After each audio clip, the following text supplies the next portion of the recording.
back to Sow, Grow and Cook on a very rainy end of June day. There's nothing like a vegetable garden tour just after the rain or even during the rain. It was pouring just a moment ago. Vegetables prefer the rain to artificial watering. They just seem so much perkier and happier.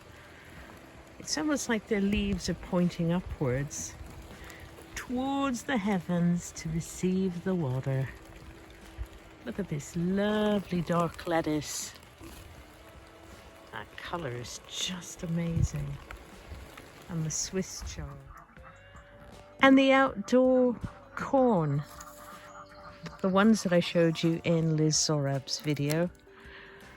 They're really coming on too. They just needed some water and some warm weather, and they've got that now. And they're beginning to put on some growth, finally. And they're looking good to me. Don't look at the weeds though.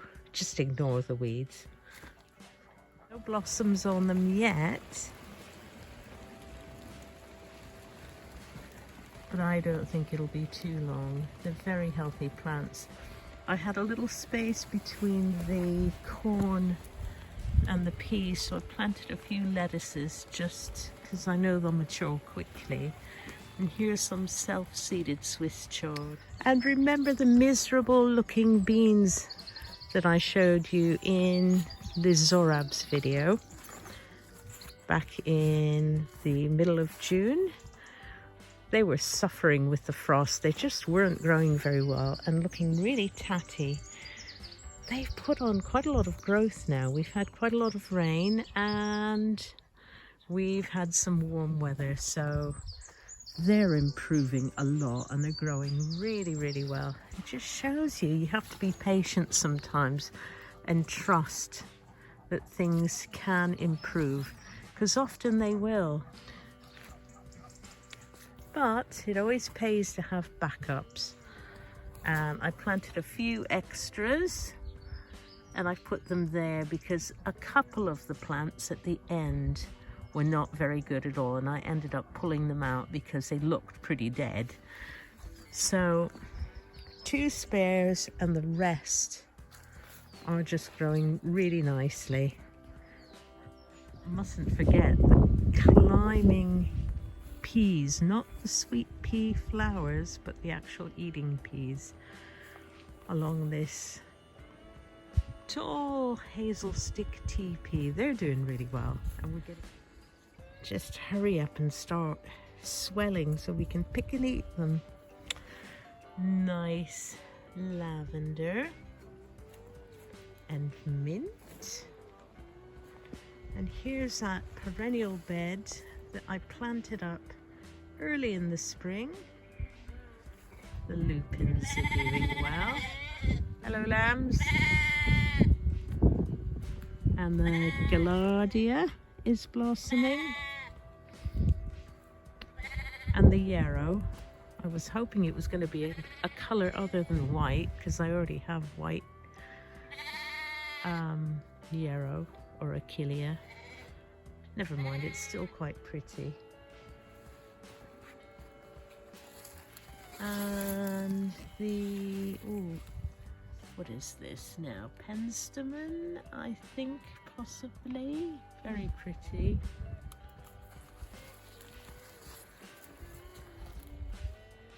Little rose blossoming. And I got my wish for some different coloured yarrow or achillea. I've got some pink ones here. Very pretty. These were part of the perennial plug plants I bought at the end of the autumn last year.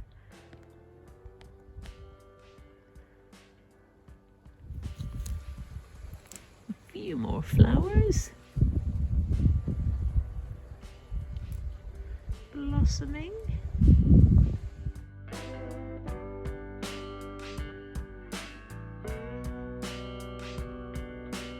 Some nice campanula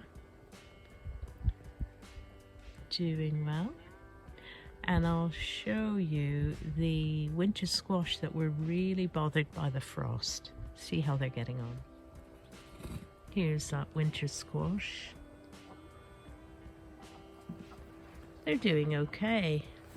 One or two plants I had to pull out because I think they were beyond repair, but the remaining ones are doing fine. They're growing. We had a nice warm spell, and that helped them put on some growth. Now I've left about 10 leeks to go to seed. They're taking a long time to open up, but I'm going to attempt to save the leek seeds because I think that's a really good thing to do. Save your own. And then they tend to grow well in the area that you put them because they're kind of acclimatized, or they become acclimatized. And here are the courgettes or zucchini that were affected by the frost. And apart from those dried leaves now that were burnt by the frost, the growing point has really come on. Same with this one. So I needn't have worried. They made a big comeback. There's evidence of the frost, but the new growth is quite healthy on all of them. This is a new one I bought because one did actually die, and it's a yellow variety. And here's another one that's come back. Looks pretty healthy, doesn't it? And shout out to Helen. If you're watching, Helen, thank you very much for these 2 spare courgette plants. Helen had heard from my video that I had frost damage to my courgettes, and she very kindly offered me a couple of spares she had. And they're very nice plants indeed. And they're doing really well. Thanks again, Helen. That was very kind, and I'll certainly reciprocate if ever you need anything. And now that the rain has eased off today, I'm going to be picking some black currants.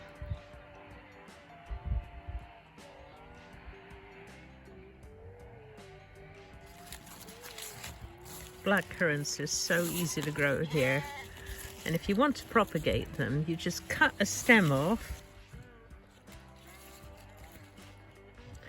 and you stick it in a pot of soil or compost, and in a few weeks you'll start to get roots. Now I know there's more scientific ways of doing it and cutting it at certain points, and hardwood versus softwood, but I found that if I'm pruning black currants or red currants or any kind of currants, or josta berries or gooseberries, especially in the winter, I'll save some of those cuttings and I'll stick them in pots, and they almost always root.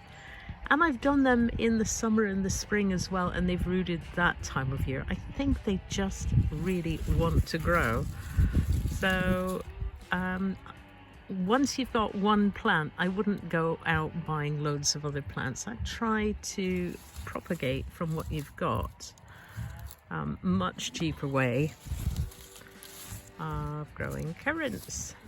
Picking strawberries and trying to avoid the nettles that I find growing in there.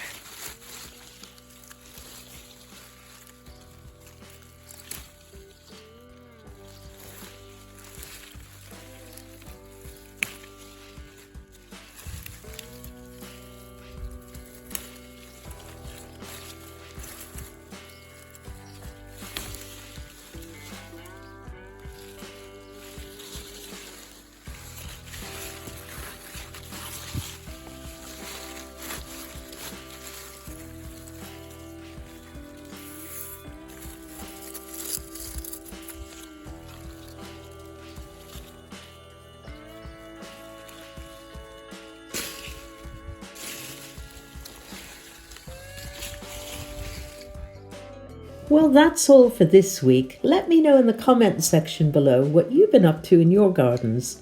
And once again, thank you for watching Sow, Grow and Cook. Bye for now.